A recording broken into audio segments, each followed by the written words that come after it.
จุเมื่อนายหดอำชายแต่งเวียกตะจุ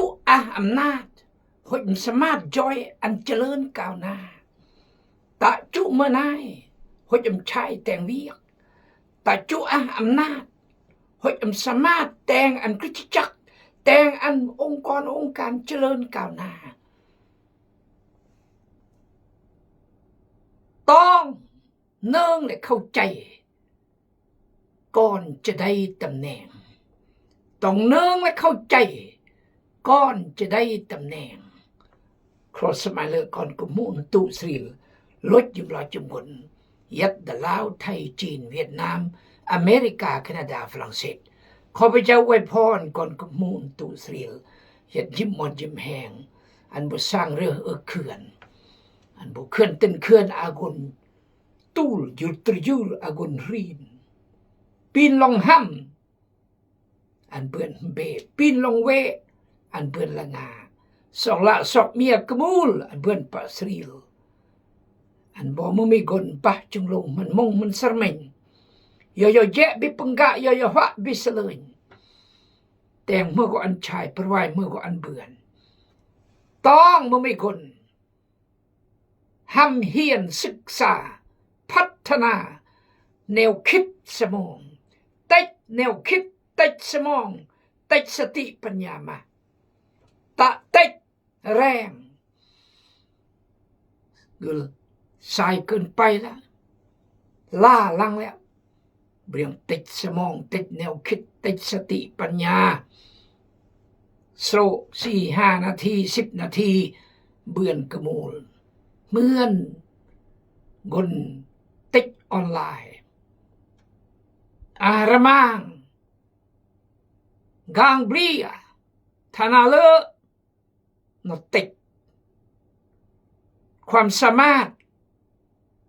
และกล้าหาญและของประธานที่น้องอีควรพัฒนาเยก้อนจุมกึนอยู่เรียบตะเบียงจันทร์ขอพระเจ้าทรงนำเอาละเรามาโกบกมาโกติก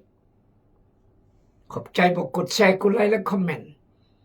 ขอบใจที่บอกติดตามอย่างรายการชีวิตกี้น้องอาวังจะอำพังทลายถ้าอีเดินตามพระเจ้าสง่างามเมื่อเราเดินตามพระเจ้าเบียระอางเมื่ออีย่างยอมรอมพระเจ้าพี่น้องเอ๋ยตาตรึกสีอามีอักมุลอัลลอฮ์อัลลอฮ์ให้อำเดินกับพระเจ้าอำสง่างามไอ้อาคดีบัญหายออัลเมอร์เบรียงบรามยออัลเมอร์เบรียมกูแต่ครอนอียัดเบรียงกูดูเบรียงเสเองขอพระเจ้าอวยพรขอบใจเสมอพี่น้องเจก่อนที่บ่มยังประรายการที่อาจารย์มาลีอาจารย์สมและได้โอ3 คนอีกเทศสอนประกาศเพื่อนพี่น้องเจริญริ่งเติบโตดับพระเจ้าสำคัญที่สุดคืนพี่น้องริ่งเขื่อนโตขึ้นในพระเจ้าเราไทยเราริ่งเขื่อนในพระเจ้าริ่งแต่ความเชื่อแต่ความรักแต่ความสัตย์ซื่อแต่ความจริงความเลิศความอดทนความเห็นแก่ตัวความเสียสละริ่งเขื่อนความเลิศความทอมละจูรความสัตย์ซื่อความอำปุนคือริ่งเขื่อนอ่านพระคำริ่งเขื่อนอธิษฐานริ่งเขื่อนขอพระเจ้าเมตตาอีกขอพระเจ้าเมตตาอีกในขณะนั้นพวกสาวกมาหาพระเยซูเจ้าเลยถามว่าผู้ใดเป็นใหญ่ในราชอาณาจักรสวรรค์พระองค์เอิ้นเอาเด็กน้อยคนหนึ่งมายืนอยู่ท่ามกลางพวกเพิ่นและกล่าวว่าเฮาบอกพวกเจ้าตามความจริงว่าถ้าพวกเจ้าบ่กลับใจและกลายเป็นเหมือนเด็กน้อยพวกเจ้าจะเข้าไปในราชอาณาจักรสวรรค์บ่ได้จักเทื่อผู้เป็นใหญ่ที่สุดในราชอาณาจักรสวรรค์แม้นผู้ที่ทอมตัวลง เหมือนดังเด็กน้อยผู้นี้และผู้ใดที่ต้อนรับเด็กน้อยผู้หนึ่งอย่างนี้ไว้ในนามของเฮาผู้นั้นก็ต้อนรับเฮาขอบคุณพระเจ้าร่วมอยู่อธิษฐานพระบิดาพระบุตรพระญาณบริสุทธิ์พระองค์พระเจ้าองค์เที่ยงแท้และสูงสุดและยิ่งใหญ่เมื่อพระเจ้าอยากปันระวางสร้างประเทศนิรันดร์การเมื่อพระเจ้าได้อับราฮัมอิสาคยาโคบเมื่อพระเจ้าอัลฟาโอเมกาเบื้องต้นเบื้องปลายผู้เริ่มต้นและสุดท้ายเมื่อพระเจ้าอัมอัตูดอัมเมื่อสร้างนิรันดร์การตลอดยอดเมื่อพระเจ้าเต็มล้นในความรักเมตตาเมื่อพระเจ้าที่สัตย์ซื่อต่อทุกคนที่สัตย์ซื่อต่อพระเจ้าเมื่อพระเจ้าที่อำหึงห่วงของประทานและพระพรอย่างบ่อั้นสำหรับคนที่ซื่อสัตย์ต่อพระเจ้าพระสัญญาพระเจ้าอำเคยเปลี่ยนแปลงพระเจ้าอำเคยลงซึ่งพระเจ้าเล่าโอ้พระเจ้าเอ๋ยขอฝากก่อนกับมูใครและเผาบรูเผาตะโอยเผาไพรเผายูเมียนเผามงเผาละหูเผาฮักคาและเผาผู้ไทยเผาเหล่าลุ่มแต่ละชนชาติชนเผ่าพระองค์รักโลยขอพระเจ้าอวยพรขณะที่ทานครอสติปัญญาขณะเดฝากบนทุกกล่องมองให้เยื่อมคาดคืนซึ่งบทซึ่งมาเยกก่อนอยู่แต่งเวียกในเกาหลีขอพระเจ้าทรงนำมันยอในแต่เมืองไทยขอพระเจ้าทรงนำเยกก่อนน้องกำลังหำเฮียนขอพระเจ้าทรงนำผู้รับใช้พระเจ้าโดยจำนวนมาบ่อยก่อนลุกบกลึกยงเท่ามาแก่จุวาลเฮริกุงอมปุงขอพระเจ้าทรงเยียวยารักษาขณะที่ทานแต่ชื่อพระสุกิเจ้าอาเมนเอาละอีบันเฮียนกลาดยอสาวกญาติจุบนายตะลูกก็ดีกันมันพระเยซูเมื่อจิตนำยัดสวรรค์พระเยซูมอดก่อนแย่2-3 ปีกายประเด็นตรีกรึงนอเมื่อวันยังงามสักพระเยซูจะเต็มหมดก่อนแย่กายถ้าบออำทอมลอยลงทอมลอยอยู่เหมือนก่อนแย่และปิดให้ยำมังตั้งให้ยำเมบังเกิดเมพระเจ้าแผ่นดินสวรรค์พระเจ้าเบื่อจำเป็นบุจะเที่ยงย่อหรือมือจีมือเป็นใหญ่แต่โลกหรือแต่สวรรค์ครออันบ่เหมือนก่อนแย่ชายปืนคือชายเขียวองจมูกเจ้าเมื่อนายสุราษฎร์บางหลวงอันแม่สรีลนอมเตอันแม่เมียนอมเตอันแม่ขนมนญาติยอเพราะนอมหนึ่งพระเยซูลานอมก่อนแย่ดักความสู้โปรเราหนังสือ1 โครินธ์บท 14ให้จะเป็นผู้น้อยเป็นเด็กทารกเราไทยในการท่อมรอจูรและนิสัยใจคอเป็นคือขี้องค์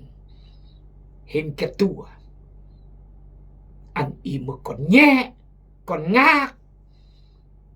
แต่ความสลาดความเฮรเก่งกาสามารถคิดอันมาผู้ใหญ่แต่ความสู้อันมาก่อนงากความลากความเลยความโลภอันเมื่อก่อนง่ากับชายเตียง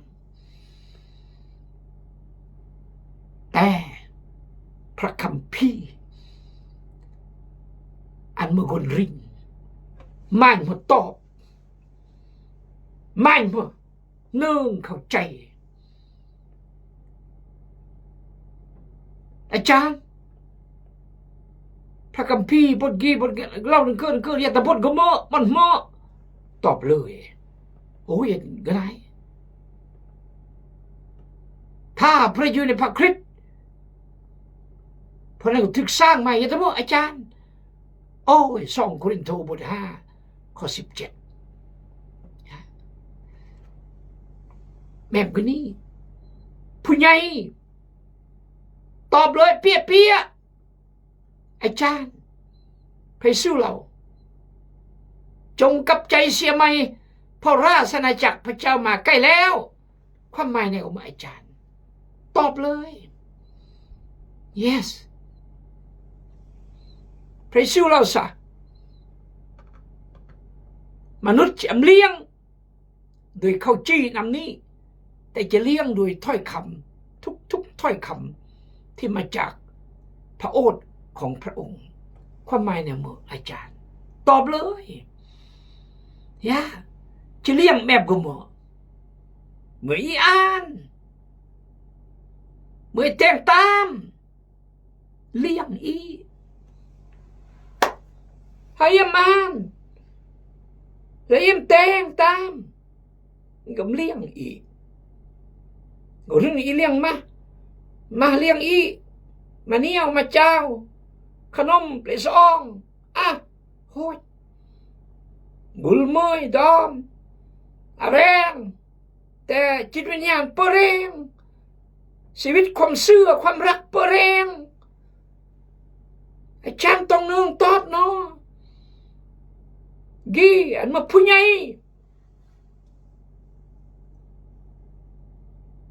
อาจารย์บางอันนี่บุยระเบียเมื่อคนแย่เลยกีย่าใช้เอื้อกได้ก่อนเนี่ยใช้เอื้อกดักบ้านอันตรายสิลากบอกก่อนแย่โลบบอกก่อนแย่เอื้อกยาซัลบุยยาหอยก่อนนึกมันกล้ำก่อนแย่เป็นคือเขาไปเห็นแก่ตัวก่อนแย่แต่ความรักความสัตย์ซื่อความจริงความเลิศความอดทนความเห็นแก่ตัวความทนลอยลงยูรความอดทนอันมาผู้ใหญ่แก่พี่น้องเอ้ยสุดยอดสุดยอดต่อยะพวกเจ้าจะเข้าในราชอาณาจักรสวรรค์บ่ได้จักเถื่อบ่ได้ปลาอำเล่าเนี่ยบ่ได้จักเถื่ออำเพื่อนไม่ปัดเมื่อนเป็นสู้เล่าอยู่กนระมาง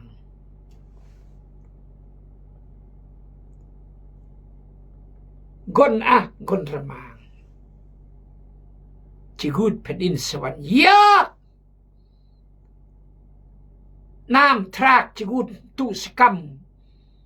ป้าตุสกรรมแย่แล้วทรากน้ำทำนองนี้แหละสำหรับกนระมางอยากเปรียบถึงน้ำนี่แหละน้ำเล่าสยอมเบื่อนแต่ยากพ่อระมางแมงชีวิตเกิดแมงระมางเกิดแมงเวลาเกิดอันพระเจ้าเดยากถ้าเกิมคิดทีเกิมเห็นแก่ตัวกันระมางฉะนั้นนี่คือเป็นสู้เราพวกเจ้าจะเข้าไปในราชอาณาจักรสวรรค์บริจักเถื่อข้อ 4 มัทธิวบท 18 ข้อ 4ผู้เป็นใหญ่ที่สุดในราชอาณาจักรสวรรค์แมนผู้ที่ท้อมตัวลงเหมือนดังเด็กน้อยผู้นี้สิคนท้อมตัวลงก็จะเหมือนคนแย่คนงากคนแย่2-3 ปีअंतर्गत चौधरी कालप्रियम अंतर्गतการแบ่งจัดเตรียมมันเด่นพิเศษซึ่งมาพิเศษที่เบอร์เป้อันตรกัดแล้วก็อันสนใจเมื่อจะคำนับ สมัยเลิกก่อนเนี่ยสมัยเลิกก่อนเนี่ยเริ่มต้องการนะอีกจับกุมปงนะสลอยนะนี่เรื่องก่อนเนี่ยเมื่อละมาพระเยซูอันอีเมื่อก่อนแย่แต่ความปึนคือขี้องค์จงห้องเห็นแก่ตัวความสั่วทุกอย่างอันเมื่อก่อนแย่มันใช้ตกใช้เตียงมันใช้ลามันใช้เลยมันใช้ปึนคือขี้องค์มันใช้แสดงโอ้ยฮาเลลูยาซอกพระเจ้าองค์มุสลิมนะซอกพระคัมภีร์อันมุสลิมนะซอกคำสอนอันมุสลิมแบบเกิดเปิด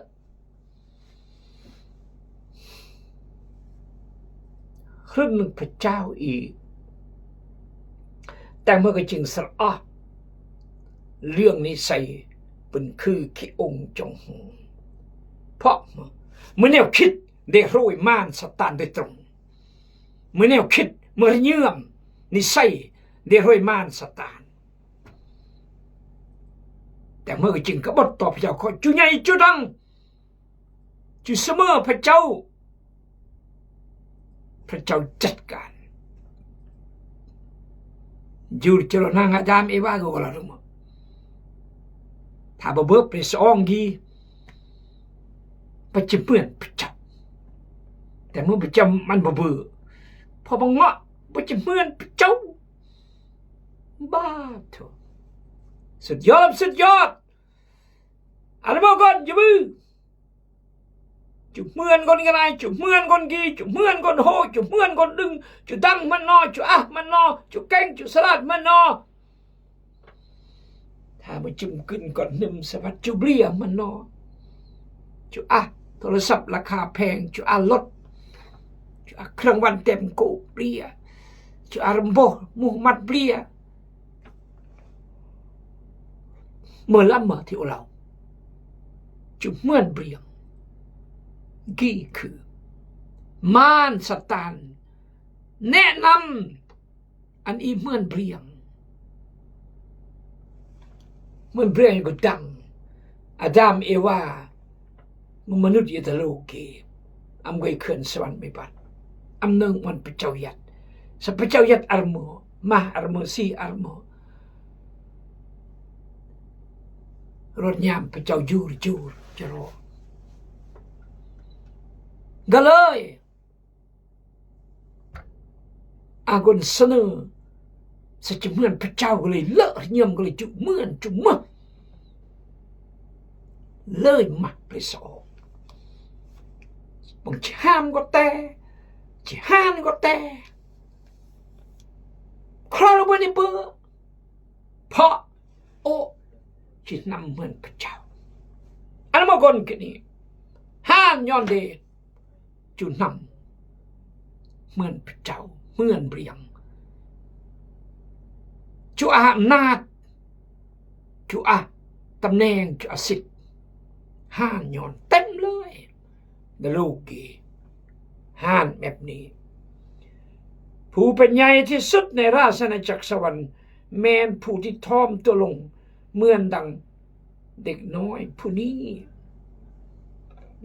รักเหมือนกับคนแย่คนกี้ขอพระเจ้าเมตตาอีที่จะเยี่ยมพร้อมเราจุดเหมือนคนแย่คนกี้พี่น้องอันอีเยี่ยมทอมเราจุดเหมือนคนแย่พระเยซูเราอีกตื่มเฮาบอกพวกเจ้าว่าคนนี้แหละเมื่อกลับลงไปที่เฮือนของตนก็ทรงนับว่าเราชอบทำไล่กว่าคนอื่นนั้นเพราะว่าทุกคนที่ยกตัวขึ้นจะถึกถ้อยลงแต่ผู้ใดที่ท่อมตัวลงจะถึกยกขึ้นถ้าผู้ใดยกหลอกเขื่อนจะถึกเบื่อไปจูรแต่ถ้าคนได้หลอกจูรจะถึกยกเขื่อนสกีครอนได้หลอกจูรและพระเจ้าจะยกเขื่อนหนังสือ 1 เปโตรว่าเรามันย่อ1 เปโตรบท 5จะอ่านพี่น้องเด็กในทำนองเดียวกันพวกเจ้าที่มีอายุอ่อนกว่าจงน้อมฟังต่อพวกอาวุโสพวกเจ้าทุกคนจงสวมความถ่อมใจเพื่อรับใช้ซึ่งกันและกันตามที่มีคำเขียนไว้ในพระคัมภีร์ว่าพระเจ้าทรงต่อสู้คนที่จ้องมองแต่ทรงประทานพระคุณแก่ผู้ที่ถ่อมใจลงโดยเหตุนั้นเจ้าจงถ่อมใจลงอยู่ใต้พระหัตถ์อันทรงฤทธิ์ของพระเจ้าเพื่อพระองค์จะทรงยกพวกเจ้าขึ้นเมื่อถึงเวลาอันสมควรกาเวลากำหนดที่บังจะอันพระเจ้าเล่าสัจมันเล่าซ้ำมิตาเตมิตาคือว่าเล่าห้ามแต่1ท่อมรอจูร2เหมือนกดแย่ตะกี้เปโตรเราสวมใจท่อมลงเพื่อจะรับใช้ซึ่งกันและกันถ้าอีมสวมเรียมท่อมรอจูรเดอิมสามารถรับใช้ยกเบือนเมื่อละมาถ้าอีมโกแตบท่อมรอจูรโกเรียมท่อมรอจูรเดอิมสามารถจะรับใช้ยอละยอเพราะว่าตำแหน่งโอยงกว่าโนฐานะด้วยก็ห้ามที่จะตำแหน่งยงฐานะยงอำนาจมากยงแต่อันท่อมรออยู่เมื่อเราท่อมรออยู่เรายอมเราอย่ากุนอยู่กับตำแหน่งเราอย่ากุนกับอำนาจเราอย่ากุนกับฐานะเมื่อละเล่าคนนี้ก็ถูกจนเนี่ยก็เปิดฐานะเปิดตำแหน่งเปิดอำนาจนอทอมจะรอแล้วนอปังกาเพียงแล้วเสลยเพียงแล้วเงาะเพียงแล้วยำเพียงแล้วรับใช้เพียงแล้วก็ได้รับคำสั่งแล้วก็ย่อแต่ที่พระเจ้าบอกทอมเราอยู่เราอย่าคนเดียวก็อับตำแหน่งจงอำนาจและสิทธิ์และอิทธิพลและฐานะด้วยที่สามารถจึงกูตีเบี่ยงดัลกระดอยและสามารถหรืออันงนกนี่แหละที่อาจารย์เปโตรและพระเยซูสอนอันท่อมเราจูพอมันเวียกยากที่สุดและมากที่สุดคือเวียกท่อมเราจูยากเสมอง่ายที่สุดคือปืนคือขี้องค์ลากลูบเห็นแก่ตัวเวียกมารสตานมาเวียกง่ายเวียกสมัยเวียกพระเจ้ามาเวียกลำมากเวียกยากเวียกจู้กลองจู้เยื่อมฟืดพี่น้องไงขอพระเจ้าเมตตาเองที่จะเข้าใจ yes พระเยซูเราต่อยอดผู้ใดที่ต้อนรับเด็กน้อยผู้หนึ่งอย่างนี้ไว้ในนามของเฮาผู้นั้นก็ต้อนรับเฮานอกจากอันเหมือนกดแย่และอันท่อมรออยู่และอันต้อนรับน้องอันต้อนรับน้องบ่ยังขี้เกิด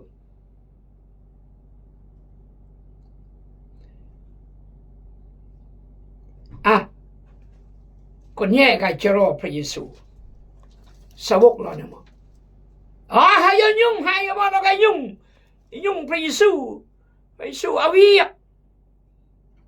ถ่ายบท19นั่นน่ะข้อ13อ่านเลย เมื่อนั้นบางคนได้นำเด็กน้อยมาหาพระเยซูเจ้าเพื่อให้พระองค์วางมือใส่พวกเขาและภาวนาอธิษฐานเพื่อพวกเขาแต่พวกสาวกได้ห้ามปั้มพวกเขาไว้เพราะก็แย่ก็นี่สำคัญกับสายตาเด้เนาะห้ามปั้มมันไกยุ่งวุ่นวายก็แย่ขนมก็มาขี้ทำนองนี้แหละพี่น้องที่รักในองค์พระผู้เป็นเจ้าสกีกัลจากโยโย่ครอนอีทอมลอจูรเหมือนก่อนแย่และต้อนรับก่อนแย่นั่นคือต้อนรับคนทุกคนจนคนเปิดธนามาปล่อยคนรบบุกลึกขอพระเจ้าอวยพรทำยังบาดสามรอบอาเมน